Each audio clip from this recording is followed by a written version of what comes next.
God. హల్లెలూయా. ప్రియమైనటువంటి స్నేహితులారా, అందరూ బాగున్నారా? కాలములో సమయములో తండ్రి తన స్వాధీనమంతా ఉంచుకొని ఉన్నాడు. కాబట్టి అవి తెలుసుకొనుట మన పని కాదు. తెలుసుకున్నా మనం ఏమీ చేయలేం. గనుక దేవుడు మనకి ఏదైతే పనులు అప్పగించాడో వాటిని చేస్తూ మనము ముందుకు సాగిపోవలసినటువంటి వారమై ఉన్నాం. ప్రభు సదాకాలము విడనాడు వాడు కాదు. కాబట్టి మనం ధైర్యంగా మనము ముందుకు సాగిపోటకు ఈ వాక్యం ద్వారా బలపరచబడాలని నేను ఆశపడుతున్నాను. పరిశుద్ధాత్మ దేవుడు మీకును నాకును మనందరికీ బోధించి క్రీస్తు ప్రభు పలికినటువంటి మాటలను మనకు జ్ఞాపకం చేసి నడిపించును గాక. తలలు వంచి ప్రార్థించుకుందాము. ప్రేమగల తండ్రి, నీకు వందనాలు. యెహోవాను ఘనమైన నామం గల దేవా, నా రక్షణ వచ్చుటకు సిద్ధముగా ఉన్నదని పలికావు. నీ నీతి వెల్లడవుటకు కూడా సిద్ధముగా ఉన్నదని నీ వాక్యం సెలవిస్తున్నది. కాబట్టి మేము న్యాయ విధిని అనుసరించి నడుచుకోవలసినటువంటి వారమై ఉన్నాము. నీతిని అనుసరించి నడుచుకోవలసినటువంటి వారమై ఉంటున్నాం. ఈ విధంగా నీవు మమ్మల్ని నీ ఆత్మచేత నడిపించి నీతి న్యాయాలను అనుసరించి జీవించట కృప చూపమని, నీ ఆత్మచేత మమ్మల్ని బలపరచుమని యేసునామమున ప్రార్థిస్తున్నాను తండ్రి. ఆమేన్. దేవుని ప్రియమైన ప్రజలారా, యెషయా గ్రంథము 55వ అధ్యాయం. ఇది ఒక శ్రేష్టమైనటువంటి అధ్యాయం. ఇక్కడ ఉచితముగా సమస్తం ఇస్తానని తెలియజేస్తుంటున్నాడు దేవుడు. మొదటి వచనం నుంచి మనం గమనించినట్లయితే, దప్పిగొనినటువంటి వారికి, రూకలు లేనటువంటి వారికి ఆహారము ఉచితంగా ఇస్తానని చెప్తూ ఉన్నాడు. గనుక ఇది జీవాహారము. నీళ్ళు పరిశుద్ధాత్మ దేవునికి సూచన. కాబట్టి పరిశుద్ధాత్మ దేవుడు మనకు ఉచితంగా అనుగ్రహించాడు తండ్రి అయిన దేవుడు. ఈ దినమున మనం చూస్తూ ఉంటే భాషలతో మాట్లాడడానికి ట్రైనింగ్ ఇస్తూ ఉన్నారు. విచారకరమైనటువంటి పరిస్థితి. ముందుకు పిలిచి క్లాసెస్ తీసుకుంటాం మీ కొరకు, ఎలా భాషల్లో మాట్లాడాలి, ఎలా ఎక్స్ప్రెషన్ చేయాలి, ఏ విధంగా ఏ మాటలు మాట్లాడాలని ట్రైనింగ్ ఇస్తున్నటువంటి రోజుల్లో మనం ఉన్నాం. మరి వారు దేవునికి ఏమని లెక్క ఉపజెప్తారో మనకు తెలియదు. ఇచ్చేది మాత్రం దేవుడే. ఈ యెషయా గ్రంథం 55వ అధ్యాయంలో కొన్ని వాక్యాలను మనం చూసి దేవుని చిత్తంను తెలుసుకుందాం. 6వ వచనము 7వ వచనాన్ని, ఐజయా చాప్టర్ 55 verse 6 and 7 అక్కడ మనం చదివినట్లయితే, యెహోవా మీకు దొరుకు కాలమందు ఆయనను వెదుకుడి, ఆయన సమీపములో ఉండగా ఆయనను వేడుకొనుడి. It is the time of God. దేవుని యొక్క సమయం. దేవుని యొక్క సమయంలో మనం దేవునిని వెతకాలి. అవును, యెహోవా దొరికేటటువంటి కాలం ఇది. ఈ కాలమందే మనము ఆయన వెతకాలి. తర్వాత దొరకడు. అంటే ఆయన ఉంటాడు కానీ జవాబు ఇవ్వడు. రాబోతున్నాయి దినాలు. నేను ఇంతకుముందు చాలాసార్లు వాక్యం చెప్పాను. ఆమోసు గ్రంథము 8వ అధ్యాయం 11వ వచనం నుంచి గమనించినట్లయితే, ఈ ప్రపంచం మీదకి గొప్ప క్షామము రాబోతూ ఉన్నది. అది అన్నపానములో లేనందువలన కలిగేటటువంటి క్షామము కాదు. క్షామం అంటే ఘోరమైనటువంటి కరువు అన్నమాట. అన్నపానములు లేకపోవడం కాదు, దేవుని వాక్యము దొరకకపోవడం.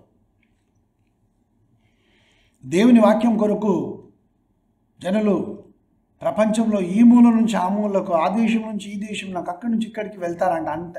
అంతగా వెతుకుతారన్నమాట. దొరకదు. ఆ విధంగా రోజులు రాబోతూ ఉన్నాయి, ఆల్మోస్ట్ వచ్చేసాయి. ఇప్పుడు చాలా దేశాల్లో ఈ యొక్క 10 కమాండ్మెంట్స్ లేవు. ఇంతకుముందు పబ్లిక్ ప్లేసెస్లో, రైల్వే స్టేషన్స్లో కానివ్వండి, ఇంకా బస్ టెర్మినల్స్లో కానివ్వండి, ఇంకా వేరే వేరే స్థలాల లోపల అన్నింట్లో, హోటల్స్లో కానివ్వండి, ఆ యొక్క 10 ఆజ్ఞలను, ద లార్డ్స్ ప్రేయర్, ప్రభు ప్రార్థనను, ఇంకా విశ్వాస సూత్రమును, వీటన్నిటినీ కూడా వాళ్ళు ఎంతో ప్రామినెంట్గా ఉంచేటటువంటి వాళ్ళు. హోటల్ రూమ్స్లో ప్రతి రూమ్లో బైబిల్ ఉండేటటువంటిది. కానీ ఇప్పుడు అవన్నీ తీసేస్తారు. లేదు, వాక్యం ఎవ్వరికీ దొరకడం లేదు. ఇప్పుడు ఇంకా చాలా సంతోషిస్తున్నారు వాళ్ళు దొరకడం లేదని.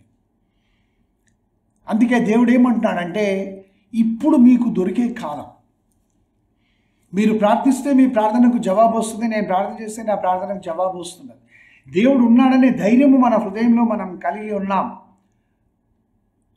మనకు సహాయం చేస్తాడు, మనల్ని విడిపిస్తాడు, ఈ కష్టాలలో గుండా మనల్ని ముందుకు తీసుకొని వెళ్తాడనే ధైర్యంతో మనం ఉన్నాం. కాబట్టి ఆయన వెతుకు కాలం ఇదే. వెతకండి, వాక్యములో వెతకండి, ప్రార్థన ద్వారా వెతకండి, కళల ద్వారా, దర్శనం ద్వారా మాట్లాడమని వెతకండి. పరమగీతంలో ఆ యొక్క 2వ అధ్యాయంలో మనం చూసాం, బండ సందులో ఎగురు నా పావురమా, పేటు బీటలను ఆశ్రయించు నా పావురమా, అనగా పరిశుద్ధాత్మ దేవుడు పావురమా, నీ ముఖము అతి మనోహరము, నీ స్వరము అతి మధురము, నీ ముఖము నాకు కనబడనిమ్ము, నీ స్వరము నాకు వినబడనిమ్మని ప్రార్థించాడు. ఎంతమంది మనం ప్రార్థన చేస్తున్నాం? దేవుడు నాకు కనబడాలని ఎంతమంది ఆశపడుతూ ప్రార్థన చేస్తున్నారు? అది లేదు, ఇది లేదు, ఇది కావాలా, అది కావాలా, వ్యాపారం వృద్ధి పొందించాలా, ఉద్యోగం కావాలా, ఇవన్నీ మనకు దేవుడు ఆల్రెడీ ఇచ్చేశాడు. హృదయము పరిశుద్ధపరచుకొనుచు పరిశుద్ధాత్మ దేవుని సహాయం చేత మనం పరిశుద్ధమైన జీవితం జీవిస్తూ ప్రభు సన్నిధానంలోనికి వెళ్ళాలని, ఆయన నామమున ప్రార్థించాలని, ఆయన ముఖదర్శనము కావాలని, ఆయన మాట్లాడితే నేను వినాలి, ఈ ఆశ ఎంతమంది కలిగి ఉన్నారు? అందుకే యెషయా గ్రంథం 55వ అధ్యాయము 6వ వచనం చదివాను. ఇప్పుడు 7వ వచనంలో ఏమంటాడనంటే, భక్తిహీనులు తమ మార్గమును విడవాలని. యెహోవాను వెతకడం అంటే ఏమిటి? ముందుగా తమ యొక్క భక్తిహీనతలో నుంచి వారు నడుస్తున్నటువంటి మార్గంలో వారు విడిచిపెట్టాలి. దుష్టులు తమ తలంపులను మానుకొనవలెను. దుష్ట తలంపులు ఏవేవైతే వస్తున్నాయో వారిని నాశనం చేయాలి, లేకపోతే వీని మీద పగ తీర్చుకోవాలి, లేకపోతే ఇతను మోసం చేయాలి, ఈ అమ్మాయిని ఈ విధంగా చేయాలి, లేకుండా ఆ స్త్రీతో ఈ విధంగా ఉండాలి, లేకుండా ఆ పురుషునితో ఈ విధంగా ఉండాలి, ఇవన్నీ నాకే అని ఈ ఆలోచనలు కలిగి ఉంటారు. దుష్ట తలంపులు కలిగి ఉంటారు కదా, ఆ తలంపులన్నింటినీ ఏం చేయమంటున్నాడు? మానుకోవాలి. వారు యెహోవా వైపున తిరిగిన ఎడల ఆయన జాలిపడును, వారు మన దేవుని వైపున తిరిగిన ఎడల ఆయన బహుగా క్షమించును అని వ్రాయబడింది. అందుకే దేవుని సమయం ఇది, కానీ మనుషులకు కూడా సమయం ఉంది. ప్రసంగి గ్రంథము 9వ అధ్యాయం 12వ వచనంలో ఏమని రాయబడిందనంటే, తమ కాలం ఎప్పుడో వచ్చునో మనుషులు ఎరగారట. They don't know. ఎస్, ఒక చాలా చాలా ఫేమస్ డాక్టర్ గారు ఉన్నారు. ఆయన 3 రోజులు హైదరాబాద్లో ఉంటారు, 3 రోజులు వేరే పట్టణంలో ఉంటారు. ఆయన గురించి 4 గంటలు 5 గంటల సేపు వేచి చూస్తూ ఉంటారు. డాక్టర్ ఉంటాడు లోపల, అంతమంది పేషెంట్స్ ఉంటారన్నమాట. చాలా ధనవంతుడు ఆయన. ప్రపంచ దేశాలన్నీ తిరిగి ఆయన మెడిసిన్స్ తీసుకొని వస్తూ ఉంటాడు. ఆయన ఎన్నడూ కూడా అనుకోలేదనుకుంటా చనిపోతాడని చెప్పి. ఆయన క్రైస్తవుడు కాదు. మొన్న సడన్గా పోయిన నెలలో చనిపోయాడు. ఏప్రిల్ నెల ఆఖరిలో చనిపోయాడు. అతడు ఊహించలేదనుకుంటా. పెద్ద వయసేమీ కూడా కాదు తనది. కాబట్టి తమ కాలం ఎప్పుడు వచ్చినో నరులు ఎరగరు. అమెరికా దేశంలో సాల్మన్ ఐలాండ్స్ అన్న ఒక ప్రాంతం ఉన్నది. అక్కడ 3 అంతస్తుల భవనంలో భార్యాభర్తలు ఉంటూ ఉన్నారు. భర్త 90 సంవత్సరాల వయసు, భార్య 89 సంవత్సరాల వయసు. ఇద్దరే ఉంటారు. ఎందుకంటే వాళ్ళ కుమారులు కూతుర్లు వాళ్ళందరూ వేరే వేరే స్థలాల్లో పట్ట ఉద్యోగాలు చేస్తున్నారు కాబట్టి వాళ్ళు అక్కడంతా సెటిల్ అయిపోయారు. వీరిద్దరు మాత్రము ఆ బంగ్లాలో ఉంటున్నారు. న్యూస్ పేపర్ వాడు రోజు న్యూస్ పేపర్ వేసి వెళ్తూ ఉన్నాడు. 4వ రోజు అతను వేసిన న్యూస్ పేపర్ అలాగే ఉంది. అప్పుడు అతనికి డౌట్ వచ్చి పోలీస్ వాళ్ళకి ఫోన్ చేసినప్పుడు పోలీసు వాళ్ళు వచ్చి వాళ్ళు చూస్తే ఏముంది, ఇద్దరు ముసలి వాళ్ళు లిఫ్ట్లో పైకి వెళ్తున్నారు, లిఫ్ట్ మధ్యలో ఆగిపోయింది. వారు ఎంత అరిచారో, ఇది 2010వ సంవత్సరంలో జరిగింది. వారు ఎంత అరిచారో, ఎంతగా ప్రయత్నించారో, ఏం చేశారో, ఆ లిఫ్ట్ మాత్రమో అది కదలలేదు. వారు ఆ వేడికి తట్టుకోలేక ఇద్దరు వృద్ధులు లిఫ్ట్లో చనిపోయారు. ఎవరు ముందు చనిపోయారో, ఏం మాట్లాడుకొని వారు చనిపోయారో, ఎంత బాధపడి ఆ 90 సంవత్సరాలు 89 సంవత్సరాల వృద్ధులు చనిపోయారో చాలా బాధాకరం కదా. తమ కాలం ఎప్పుడొచ్చునో ఎవ్వరూ ఎరగరు. కాబట్టి సమయం ఉండగానే దేవుణ్ణి ప్రార్థించుకుందాం, సమయం ఉండగానే మనం రక్షణలోనికి వస్తాం.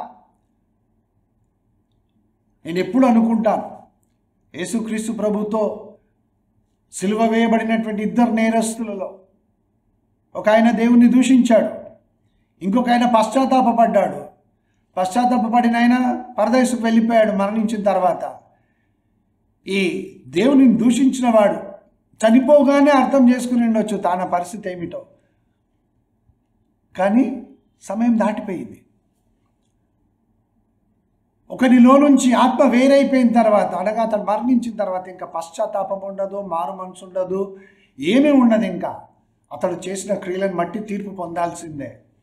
అందుకే ప్రభు దొరుకు కాలమంది అతన్ని వెతుకుడు. అంటే మనం జీవించి ఉన్నప్పుడే అతనిని వేడుకోవాలి, సమయం ఉన్నప్పుడే పశ్చాత్తాపడాలి.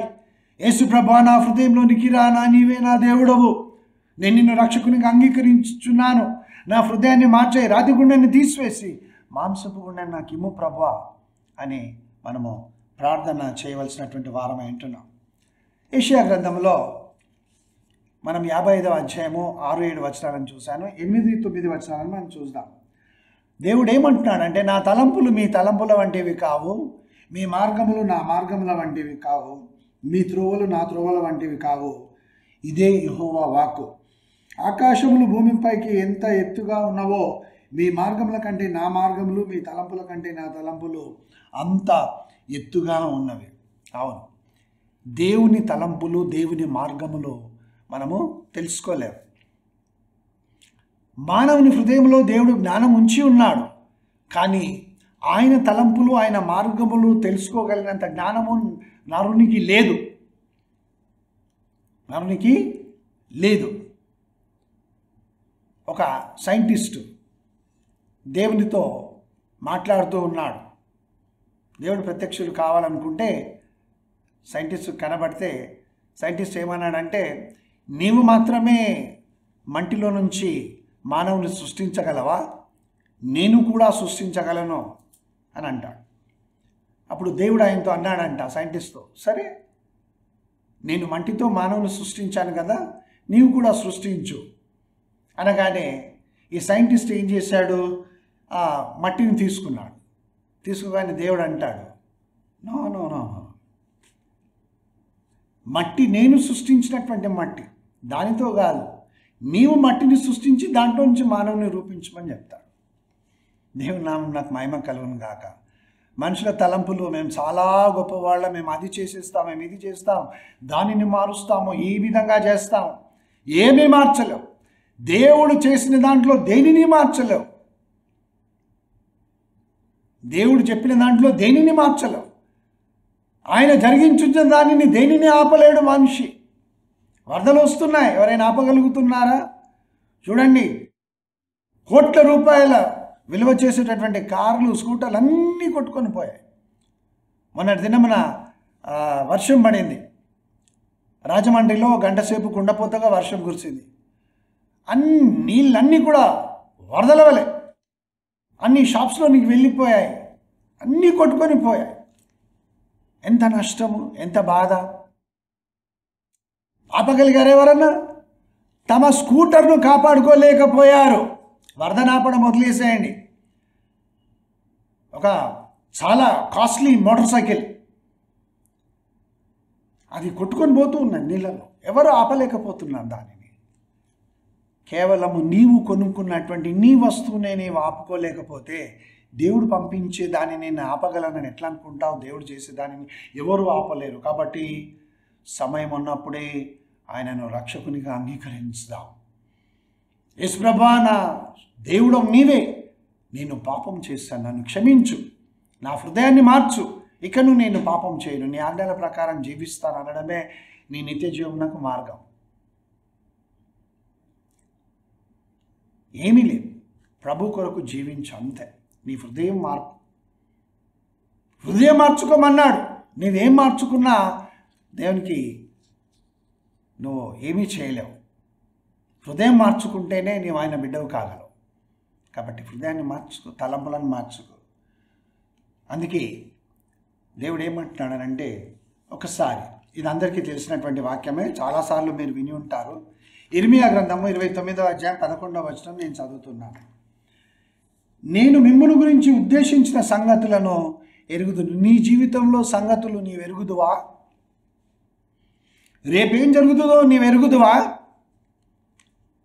చాలా సంవత్సరాల క్రితము చిలుక జోస్యం చెప్పేటటువంటి ఒక ఆయన పంజరంలో చిలుకను పెట్టుకొని తన ఎదురుగా అన్ని ఆ కార్డ్స్ ఉంటాయి కదా, అవన్నిటి పెట్టుకొని కూర్చొని చూస్తున్నాడు అన్నమాట.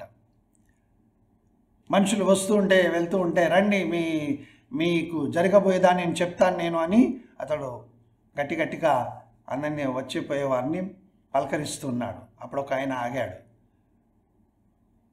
2 రూపాయలు ఇవ్వు, నీ ఫ్యూచర్ను నేను చెప్తా, చిలుక జోస్యం చెప్తాను అని ఆ జ్యోతిష్కుడు అంటాడు.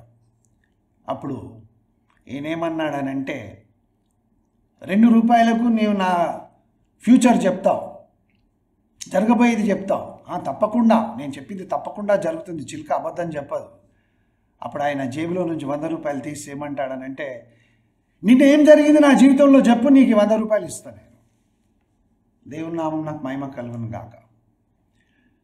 జరిగిన దానిని చెప్పలేనటువంటి వాడు జరగబోయే దాని గురించి చెప్తాడట. మోసం కదా. ఈ లోకంలో ఇప్పుడు అదే జరుగుతున్నది.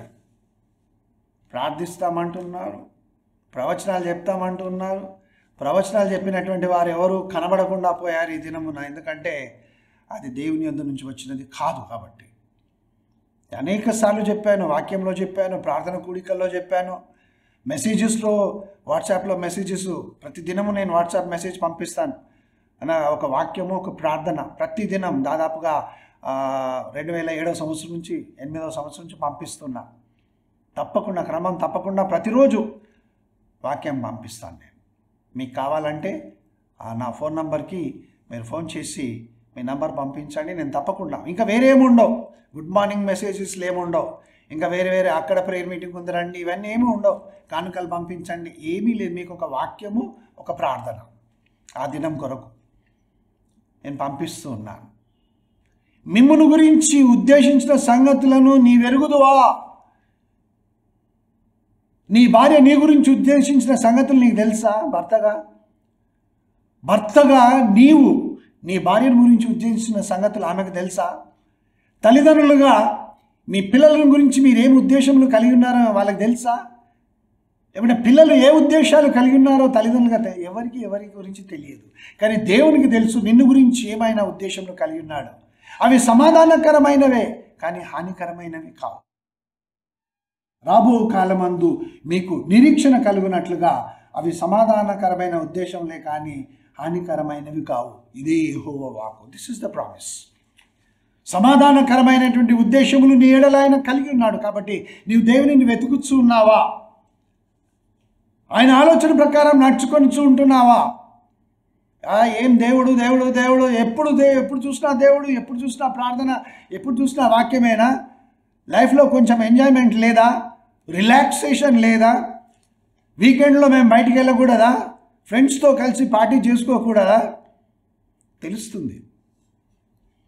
యేసుప్రభు చెప్పాడు కదా, మత్తయి సువార్త 25వ అధ్యాయం 41వ వచనంలో, అపవాదికి నీవాని దూతలకునో సిద్ధపరిచిన నిత్యాగ్నిలోనికి పోవుడి అని అంటాడు. అది జరుగుతుంది. అప్పుడు తెలుస్తుంది పార్టీ అంటే ఏమిటో, దేవుణ్ణి వెతకకపోవడం అంటే ఏమిటో, ఆయన రక్షకునిగా అంగీకరించకపోవడం అంటే ఏమిటో అప్పుడు తెలుస్తుంది. కానీ అప్పటికి it's too late, for ever late. Too late కాదు, ఫర్ ఎవర్ లేట్. ఇంకా విడుదల ఉండదు.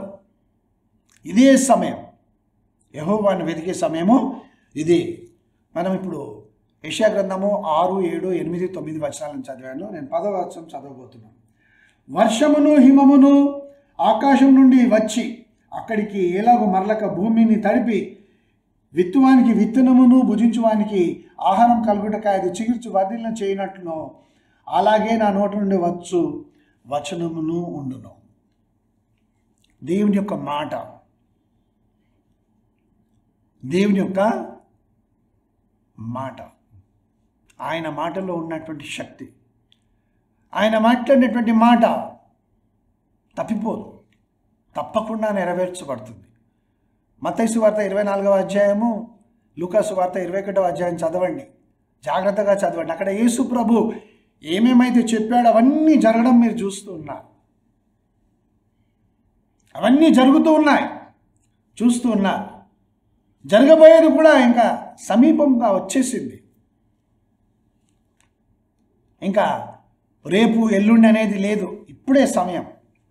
ఆయన మధ్యాకాశంలో మనుష్య కుమారుడుగా ప్రత్యక్షం కాబోయే సమయం ఇదే. జాగ్రత్త, సిద్ధపడి ఉండండి.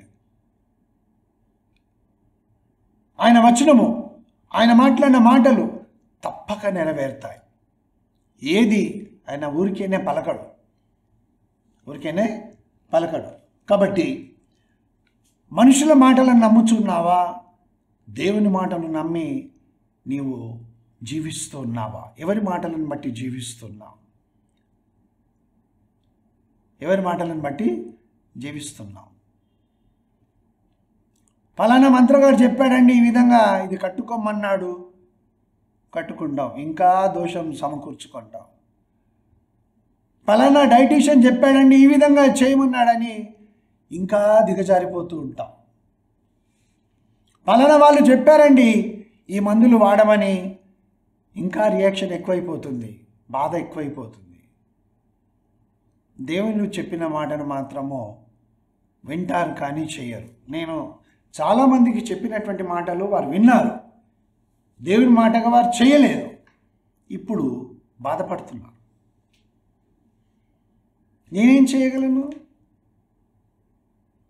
They went to a point of no return. మళ్ళీ తిరిగి రాలేని పరిస్థితిలోనికి వెళ్ళిపోయారు వాళ్ళు. ఆ నిర్ణయం తీసుకున్నారు కాబట్టి ఇంకా వారు తిరిగి రాలేరు.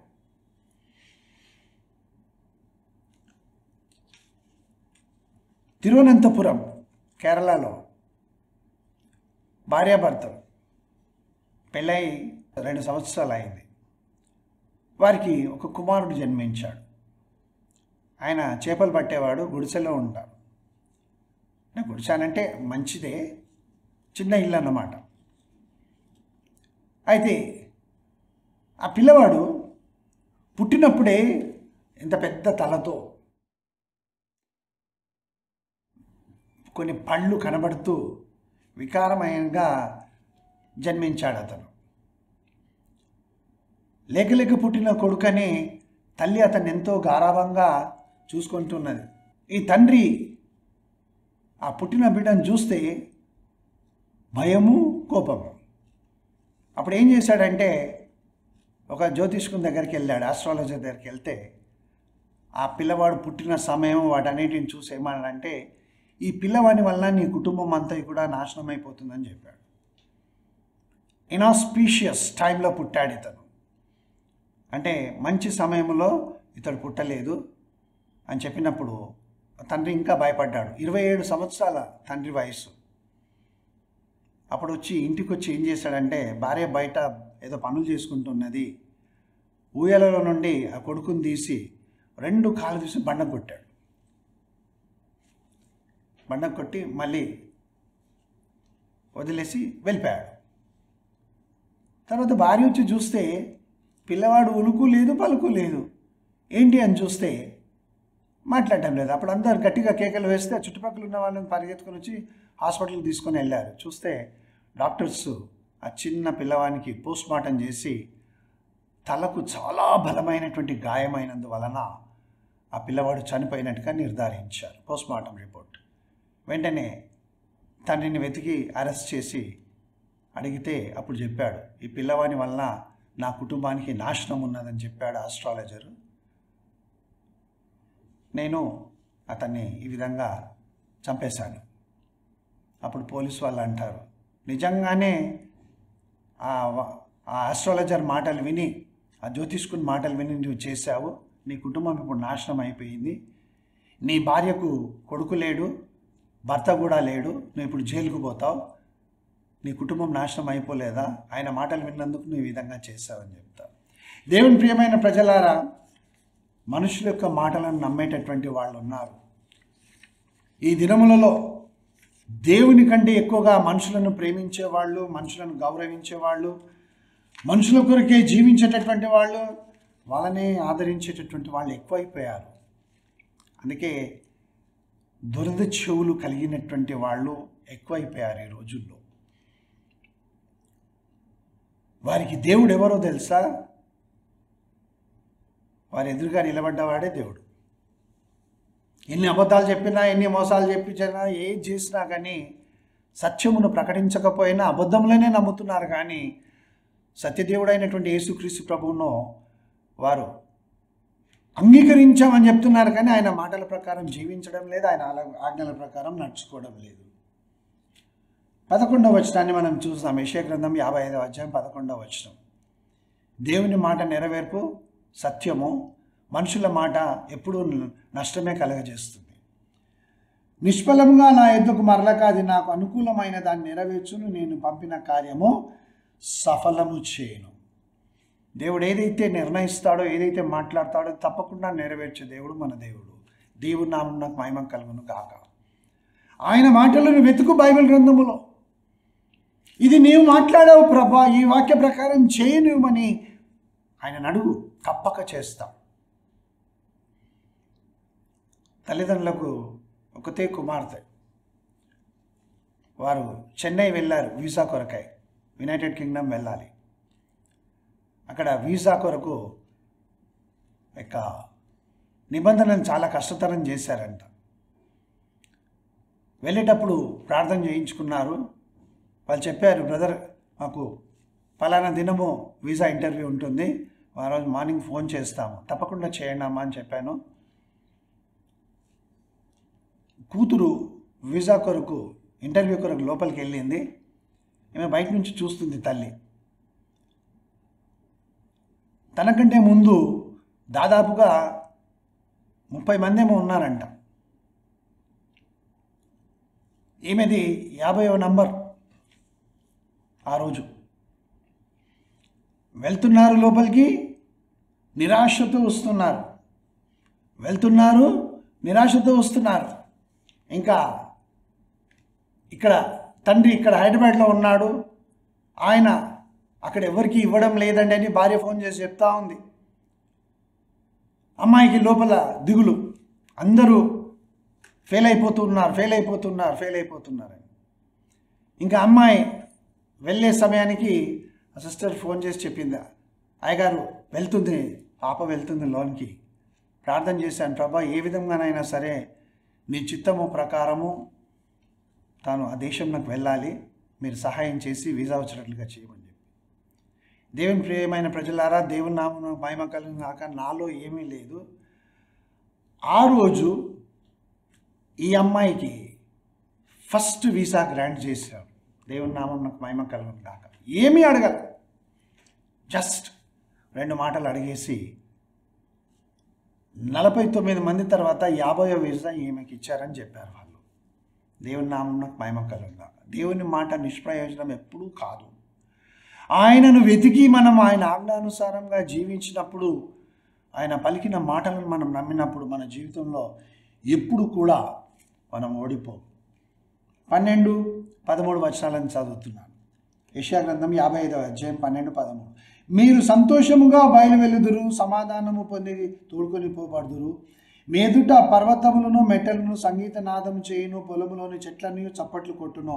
ముండ్ల చెట్లకు బదులుగా దేవదారు వృక్షములు మొలుచును, దుర్దగొండి చెట్లకు బదులుగా గొంజి వృక్షములు ఎదుగును. అది యెహోవాకు ఖ్యాతిగాను, ఆయనకు కొట్టివేయబడిన నిత్యమైన జ్ఞాపక సూచనగా ఉండును. ఇక్కడ అన్నీ కూడా ఏవైతే ముండ్ల చెట్లు ఉన్నాయో, ఏవైతే సమాధానము లేకుండా ఉన్నటువంటి స్థితి ఉన్నదో వాటన్నిటికీ బదులుగా ట్రాన్స్ఫార్మ్ అయిపోతూ ఉన్నాయి నీ కొరకు.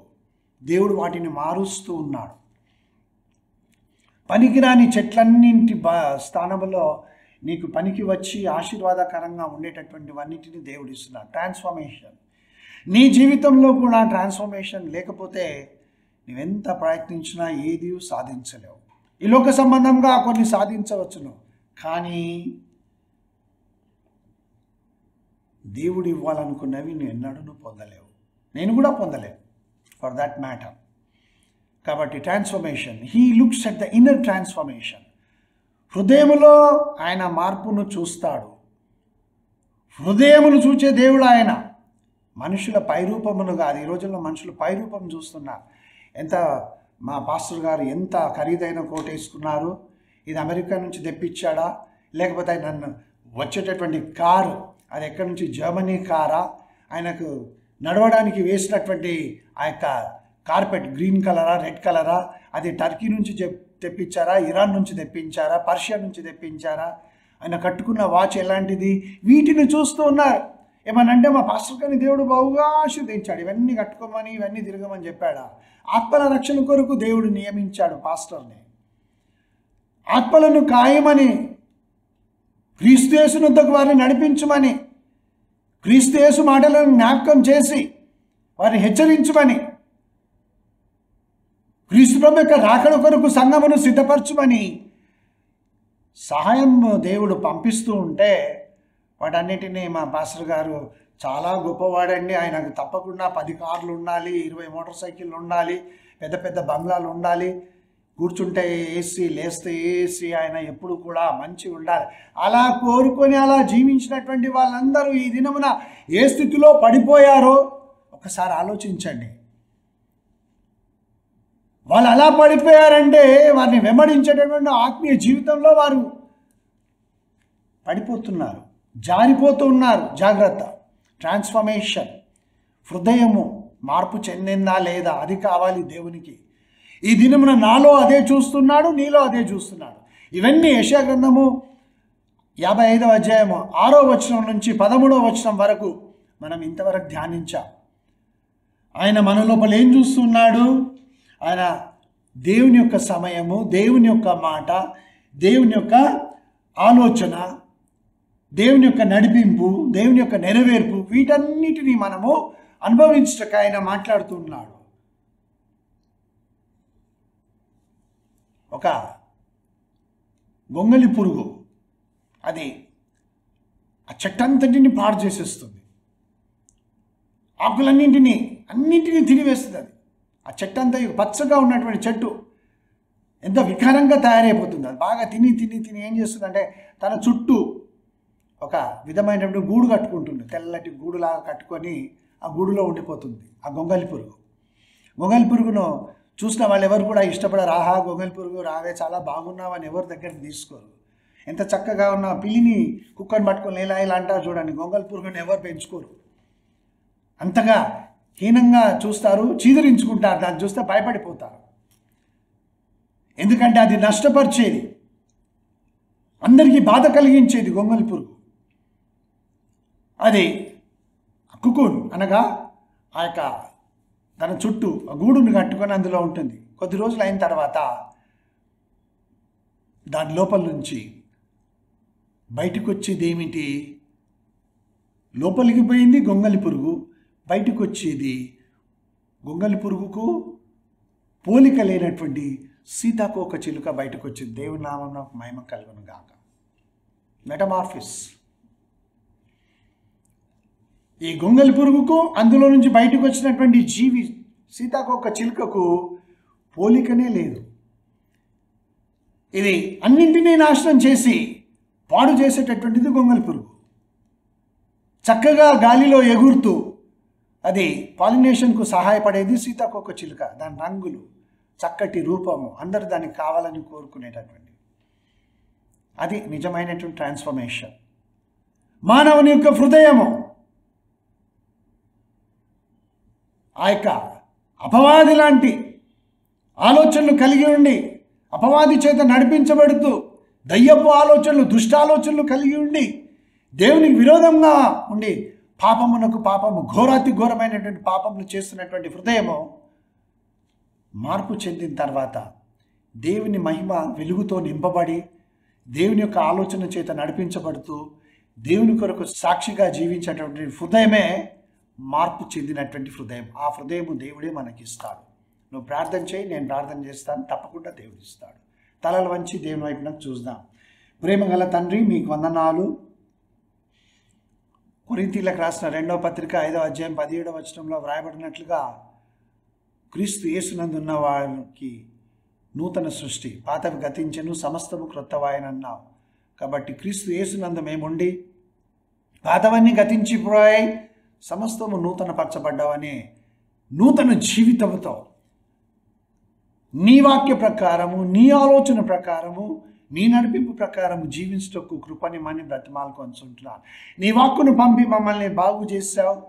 మేము పడిన గోతిలో నుంచి లేవనెత్తినందులకై వందనాలు ప్రభా. కొరింథీయులకు రాసిన 2వ పత్రిక 3వ అధ్యాయం 18వ వచనంలో వ్రాయబడినట్లుగా నీ పరిశుద్ధాత్మ చేత మమ్మల్ని ప్రభువుకు నీ పోలికలోనికి మమ్మల్ని మారుస్తూ మహిమలో నుండి అధిక మహిమలోనికి నడిపించు దేవుడు నీవే అని నన్ను ఆ విధంగా మార్చుచున్నావు. ఈ ప్రార్థనలో ఏకీభవిస్తున్నటువంటి వారందరినీ కూడా నడిపించుమని యేసు నామమున ప్రార్థిస్తున్నాను తండ్రి. Amen, amen. God bless you.